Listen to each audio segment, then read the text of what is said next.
You're live. Hi everybody, this is Cheryl Bielli. I'm art teacher and illustrator from Fulton County, New York, down the road a piece here from Saratoga. And I have, in my opinion, the good fortune of illustrating my first children's book. I didn't write it. A woman named Margie Peterson from Emmaus, Pennsylvania, down near Allentown, is the author. It's a hilarious storyline about a little boy named Tommy who never throws anything out. And you can imagine the trouble that you can get into when you never throw anything out. So the way that this is going to be published is through a new startup company called Crave Press in Allentown. And they will be putting this book out on Amazon and different outlets for books, Barnes and Noble, stuff like that.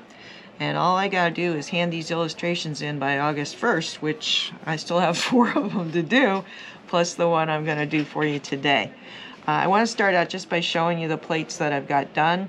These will all be scanned individually, and then you can notice that the border here is a little mucky and gross. It needs to be larger than the 8x10 format of the book so that it can be bound around the board cover for the hardcover version. It'll be available in both hard and soft cover.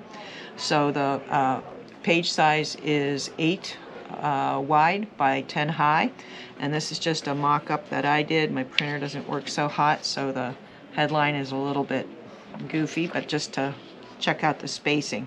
So this is Tommy, and this is Tommy's little brother, these 2 little eyes. And Tommy has so much junk in his room that he, in one page, loses his brother, and I'll show you that. So some of the junk items repeat from page to page, and especially a headless pseudo Wonder Woman. She's more generic so that we don't get into any copyright issues, but there's also a plastic chicken that lays candy eggs. And my kids had one of those when they were little, and that cracked me up and really resonated with me, so we're hoping that will with the public too.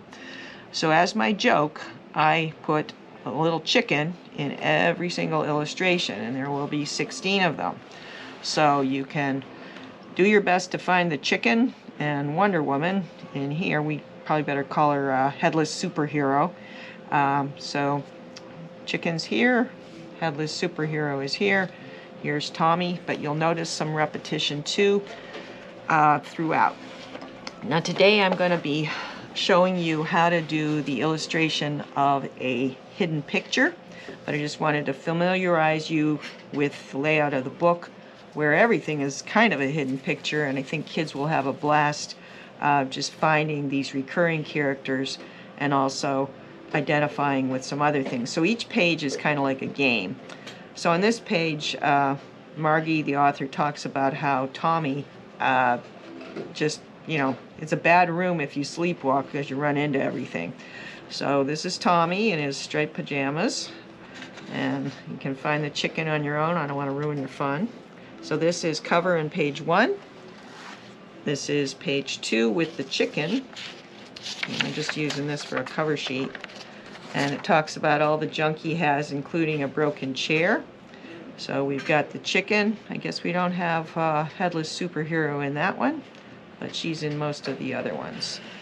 Okay, he collects balls and cars and books and games with missing pieces. So if you're anything like I am, you've got all that junk too, or had it in your house at one point. So Headless Superhero is here, and we had to revise her once. She looked a little bit, as Margie put it, like Mama Leone. She was a little bit, in a foreshortened version, a little bit well endowed and looked a little more muscular. So another of the text lines talks about how Tommy's bed is so overridden with stuffed animals that he doesn't have room for him. So again, we've got the chicken in there, kind of making an appearance. I don't see any of Wonder Woman, but she's on this page. So kids will get to know her. The book is targeted for 4 to 8 according to Margie, but to me, it's going to appeal to a lot older kids. At one point, his stuff encroaches on the kitchen and the living room and the porch. So the rhyming word with porch is torch. So here Mom and Dad are suited up to get the acetylene torch and take care of some of the stuff, at least threaten to, that goes off into the family area. Okay, on this page, we've got little brother again, and Wonder Woman and the chicken are here. So one of the problems that I had, which wasn't really a problem because I got used to it, was how do you key in on what the text is keying in on, but still suggest all the junk? So the way that I did it was one of the laws of background and foreground, where things in the background pale out and are muted, and less detail. So we've got stronger colors here. This empty spot will be where the text goes. More detail, a little bit less detail, more muted, and very little detail, and just the suggestion of Dad. So these illustrations are taking me from, this was probably about 5 hours, but it goes upwards from there to 30, and I'll show you that one. In this one, it talks about how the piles are growing higher. So I just followed basic laws of distance here, made the foreground very bright, middle ground less detailed, and background. So this is probably the one where the chicken is the most hidden. I'll slide it over a bit. And the chicken is very muted, but I think kids will have a good time trying to find it. Headless Superhero right there. And then we've got another hilarious scene where Tommy has to talk to Mom through tubes duct taped together because there's so much junk in his room that he can't get to her. And again, we have our recurring characters, little chicken in the background, so you have to challenge yourself to find her. Okay, so Mom's a little surprised by what he's saying, and what he's saying is, Mom, I can't get out. Can you send me some food? So they come up with their own system. And this was the first illustration that I did because it was the most difficult. And it was difficult because I had to suggest, again, all of the clutter and yet key on these two activities, which is Tommy sending his dirty laundry, including a pair of briefs on the plane's wing, to his mom. A lot of people like that little add-on.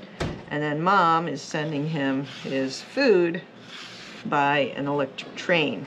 And Margie described the illustrations as kind of old-fashioned and charming because they do sort of suggest the current times, but they harken back to when we were kids. So some of the toys may not be the most current. It's not heavy on electronics, just a few suggestions like the remote.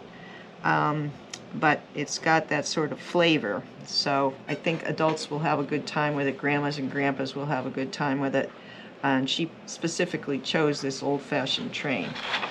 Okay, the last 4 illustrations I do not have finished, but I have the suggestion of the back cover, which ends the joke with Headless Superhero and the chicken waving goodbye.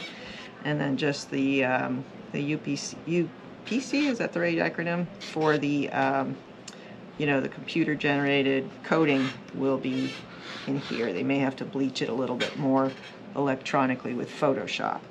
So again, this is the back cover, so this looks a little ratty. It will be wrapped around the cardboard of the book. So that's what we've got done, and now we're on to what we're doing today, which is the hidden picture. So what I did was I roughed out a couple of layouts, and I came up, I'm a former art teacher in the public school, so I came up with the idea of having some discussion questions which would appeal to parents and teachers. I think the market for this is certainly both of those. And what we'll do is probably have the discussion questions at the bottom. And if you've ever seen Highlights magazine in your professional's office, dentists, doctors, eye doctors, I used to stim on that, and their Highlights does a hidden picture page where there's a drawing sometimes in color, but most of the time in black and white, where there are familiar objects, everyday objects, that are hidden in the negative spaces of the drawing. So I based this on this rough draft, and I did things like made these eyeball patterned pajamas so that I could hide little brother in the negative space between the legs. The spatula is going to be right here because the top of the spatula, or the pancake flipper, echoes the pattern on the turtle's shell. An ice cream cone is going to be nested in here between the wiring or the roping on the drum. The baby bottle will be sideways in with this stack of games or books. So the trick to this was simply coming up with a base drawing and then looking at the negative spaces to see what things they suggested. What could I sneak in there that would be a recognizable object, but I could still hide it in a shape that was similar? So the trickiest one was coming up with the hammer. I originally tried to curve the hook of the hammer down here around the ball, but it was, in my opinion, too obvious. So I decided, okay, well, I'm going to have the spoon hidden here in this, I don't even know what you call it, lathe work post of the head of the bed. And then I could do the same thing with the hammer, because you would need a long, narrow rectangle for the handle. And I think I can sneak in all the negative spaces around these stuffed animals. I can sneak the claw of the hammer. The pillow can be all lumpy and frumpy, so I have snuck the man in the moon, crescent moon here, right here into the head of the bed, because this natural curve. So as you do one of these, the objects that you're trying to hide sort of suggest themselves. I didn't start with a list of objects. I just started with the idea of the messy bedroom and what can I fit in to those things. So the natural suggestion here for the sailboat was something that had triangles, and especially triangles that were sort of curved. So the kite's a perfect place to hide the boat. I mean, I'll probably make a little sag line here. Now the trick as I do this, and I'm probably going to do it in ink, even though none of the illustrations were done in ink, simply pencil sketch and then watercolor. The trick is going to be to make the line strength or the line heaviness sort of comparable at first, and then to sort of make it heavier in places so that you see the main objects of the drawing. And the lighter line weight will be probably, the hidden things. And so it's going to be the job of the viewer to try to find these lighter lines, and then the kids may want to color it. They may want to outline it with, a magic marker or something as they find it. And one of the discussion questions actually talks about that. I said, how do darker lines and colors and shadows make you look at certain objects more than others? The answer is kind of obvious to an adult, but to a kid it's going to make them think, well, gee, why do I not see the hidden stuff as well as I see some of the stuff? Well, it's because I have purposely, as the artist, tried to distract you from the hidden stuff with distractors like the pattern on the shirt, like the shapes that are, closely fitting to the thing that I'm hiding. So it'll make kids think, I think. I suggest that they color them as they find the objects, because color is another way that an artist can bring something to the front to make it pop. And so as I have this funnel hidden here, once a kid colors that, sky blue pink or whatever, it's going to pop out, where when it's just line, it's going to recede. So I think it'll be a learning experience, and a lot of adults don't think about these kinds of things either, unless you're an art teacher and you have to. And then there's also an extension activity where I suggest that the the reader tries their own hand at hidden pictures. M.C. Escher was a master of something called tessellation, which is the fitting together of tiles or shapes. So you may have seen his lizards where one is curled this way and the other one is curled this way, and one is in black and one is in white, and they nest perfectly. It's a real skill, a real mind game to figure one of those out that's original. So this is sort of like that, but easier because you don't have to repeat the pattern over and over and over again. You just got to find a negative space that looks like the good thing. Okay, so my hidden picture page here, I'm working on Bristol vellum, Bristol board, and it's nice, smooth thing that the ink will not bleed on. So I've set it up with my panel here for the key, which will have all the hidden pictures, much neater than this. And then the discussion questions will probably be in whatever the font is of the book. I'll probably put some kind of headline. It may or may not be in a speech bubble here with Tommy talking. And then just like a little subhead here, help Tommy find these things in his room. Okay? So we're going to draw now. I'm going to just use this as a basis. I'm going to pencil in the things, biggest objects first. I always tell people when I'm teaching that you want to look for the biggest shapes first, because when you get something complicated like this, it's easy to get lost in all the litany of stuff and get your scale wrong. So I tell people, okay, let's put in the main stuff. Well, the main thing, because it's got the most junk on it, is the bed. So I'm going to lightly pencil this in. I don't want to work dark, just using my rough sketch as a guide. Just kind of put in the main shapes, the posts, the head of the bed, which will be my moon. I'll suggest a stack of books over here. Hi guys. You know, kind of just sort of lightly put them in. Not sure how much you're able to see of this. There's a little nightstand over here.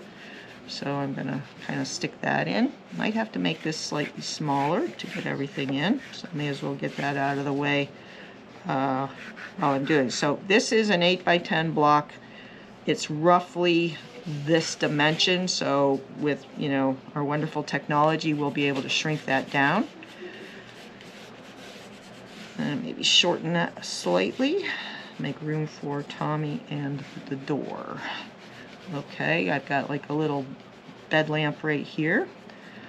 I thought about doing a hidden picture in there, but I just decided we'll use that as a distractor with keep something simple to give people's eyes a rest. Okay, and I got the drum about mid-bed, it looks like, so we'll maybe stick that there. Might go over here. Like this. All right.